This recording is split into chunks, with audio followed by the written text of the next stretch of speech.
Hello and welcome back to Kumari Coins and Banknotes. My name is Glenn. Today we're talking about Polish zloty. So pronunciation of this currency, people have trouble with. I did as well. So here is the spelling of the actual currency. So that's a Z-L-O-T-Y in English, but in Polish it's Z-W-O-T-Y. The W character is actually a V, as in German, but obviously German is Germanic, related to English. Polish is Slavic, related to Russian, and more distantly related to English. So this is zloty. That's how you actually pronounce that currency. And as you can see, I have various coins on the table. So we have the marker coins with equal to 100 Pfennige, which were equivalent to German marks at the time. So they were issued by the Kingdom of Poland, and they were taken over by the Republic of Poland in 1918. And these were minted in Stuttgart, in Germany. Then in 1924, they issued the second zloty. So the first zloty is issued by the Polish-Lithuanian Commonwealth. So this is the second. And that was equivalent to 1.8 million marker. During the Second World War, they issued these zinc coins under German occupation, and the highest denomination is 50 grossi, and the lowest is 1 grossi, as you can see I have there. These ones are not really in good condition, and I need to actually get the rest of the coins. And in 1950, they issued the third zloty, equivalent to 100 grossi, but they issued the coins in, okay, so that one should be over there. So they issued aluminium as well as the bronze 45 grossi and copper nickel for the 10, 20, 50 and 1 zloty coin. So, and after that, what's the exchange rate? The exchange rate actually varied at the time. So we had 100 to 1, bank assets 100 to 3, and probably different exchange rates for other things as well. So all these coins here are just part of the third glossy. We have various, so some of these are commemorative coins, some of them are just multi-year coins, and I'll probably do those in another video. So we've got the 10 zloty, 20, then we've got the 50. Obviously we've got the inflation period, so this is a 1989 500 zloty, and then we have just the general coins that we issued in the 90s. 80s as well, 1988. So that's the thing with coins. I can't learn everything, and I do forget quite a lot of things as well. So in this video, we're just going to worry about the actual second zloty coins and the marker coins as well. And these are the Pfennige coins, and the reason why they look black is they're iron, so these are pretty oxidized. And this coin here, you can see it's corroded, so this is why iron is not good as a coin, even though a lot of countries do use iron still. So this ruble has iron in it in the form of steel. So that is how we use iron now. We don't use it in its pure form. So this does have a 1 Pfennige, but obviously I don't have it. So we have the 5 Pfennige, and as you can see, it does have some corrosion on this coin as well.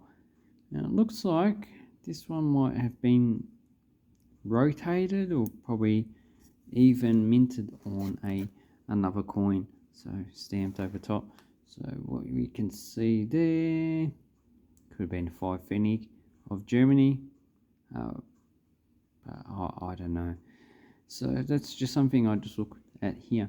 And these were minted in 2-year series, 1917, 1918.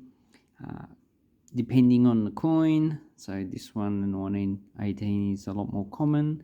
The 10 penny, the 1917 had a lot more coins minted.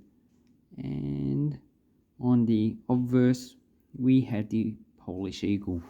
So this is where the similarity with Germany comes in the style of the eagle. So if we look at these coins here, so we have that looks like more correct style of the actual eagle on the coat of arms, but on the Grossi coins it's more stylized. So like Germany, Poland, they issue different styles of the eagle on their coins, and that's very interesting because some of them are actually very attractive. So if you don't like the comparison with Germany, well, it's just the way it is. Okay, so the highest denomination they issued in the mark is the 20 penny gal, and these were issued in the Kingdom of Poland. So it was the area of Poland that was occupied by Austria and Germany that used to be part of Russia after the dismemberment of the Polish-Lithuanian Commonwealth. So these were pretty much a puppet state of Germany, and in 1918 the Republic of Poland, that was the first independent state, decided just to keep this currency for stabilization purposes. Obviously has for Stuttgart. I'm trying to look for a better one of these, and the cost of these is probably I see somewhere between $10 and $20 for a good coin. So this series is not a cheap series. So then in 1924 they issued the second zloty. Just remember, the first zloty is the Polish-Lithuanian currency, and it was a decimalized currency. So this one had coins. So the one Grossi was always a bronze coin, and these were first dated in 1923. And in 1939 they actually issued the zinc coins that had the same design as the nickel coins. So these are nickel, and the 2 and the 5 Grossi were first issued in brass, and then they were issued in bronze as well. So 1923 5 Grossi was bronze and brass, but the 2 Grossi had a 1923 of brass, 1925 of bronze, first year of issue. So the 1, 2 and 5 were minted up until 1939. The 10, 20 and 50 had roughly about 100 million coins minted, and were either a frozen date or only minted in a single year. And because they had enough stock, they didn't worry about minting anymore. But I'm just going to say these are probably a frozen date. Then we have the 1 zloty, and this is a large coin, so the largest base metal coin they did issue for circulation. But this was originally a smaller silver coin, and in 1929 they issued this large base metal coin. If we look at the eagles, as I said before, the designs are actually different on both coins. So the designer of the Grossi coins is this guy. Now I don't know how to yeah, I can't actually pronounce that, but he's the actual designer of well, it says engraver, but more than likely he's the designer. And the 2 zloty first issue 1924. So this coin here is the second issue, so the 1932 to 34 issue, and the most common is 1932 to 33. As you can see, it has the eagle, and it has Polonia, so this woman represents Poland. And then we have ever 2 zloty coins that were issued over the period. The last one issue was 1936. Then we have the 5 zloty. So 5 zloty coin, 11 grams, and these are 75% silver, so the rest is probably copper.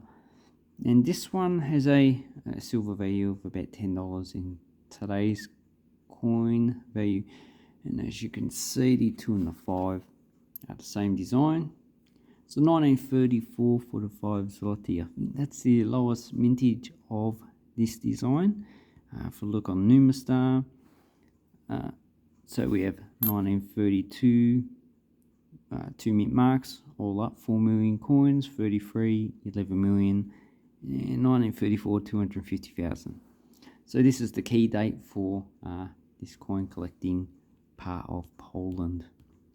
So if you wanted to buy one of these 5 zloty, you're probably paying at least $40 to $50 for the common coins. For 1934, probably 60 to 70. So it's expensive. If you wanted to get these ones, the 2 zlotys, probably about $15 to $20 I see them go for. These coins here, probably about $5 to $10 each. So obviously not a cheap series to get, but also not rare. So it should be pretty easy to get these coins. So this coin 20 grossi, he is in a higher grade, so it hasn't seen that much circulation. But this 10 grossi has seen a lot of circulation. So as you can see, this one's probably in fine condition. This is probably almost uncirculated. So it shouldn't be too hard with 100 million of these coins to get these in pretty high grade. So a lot of the nickel coins would have been melted down by the Germans during the Second World War for use as a war metal. So that's where a lot of these, but a lot of the silver coins would have been hoarded because silver was withdrawn from German areas from circulation. Unlike the UK, which continued to use silver coins, I assume if the Germans had have taken over the UK, they would have withdrawn the silver coins as well. That would have been like 6-7 years earlier than the UK did. So I hope this helps you with your coin collecting. So the next series, I will just do the polished normal denominations in circulation. Then I'll probably do another video on the commemorative coins. Anyway, thank you very much and have an awesome coin and banknote collecting time. Thank you and goodbye.